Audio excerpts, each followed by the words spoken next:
বিশ্বনবী এক কালো মহিলাকে দেখে বললেন, কোন কালো নারী তো জান্নাতে যাবে না। মহিলা কান্না শুরু করে দিল, বলল, নবী এটা কোনো কথা হইল নাকি? জান্নাতে যাবো না কেন?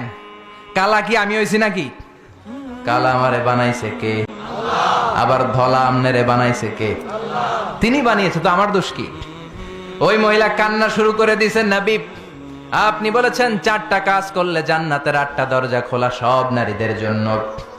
1 হলো যে নারীরা নামাজ পড়বে, 2 হলো রোজা রাখবে, 3 হলো স্বামীর কথা শুনবে, 4 হলো পরকিয়া না করে সতীত্বের হেফাজত করবে।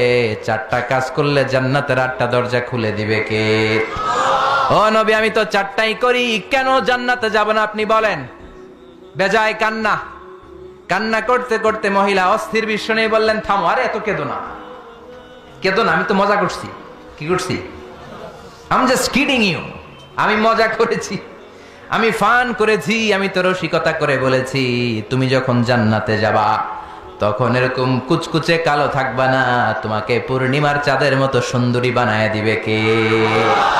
বিশ্ব সুন্দরী হয়ে হুরদেরকে ফেল করে তোমার রূপের ঝলকানিতে হুরেরাও ফেল। সুবহানাল্লাহ। এরকম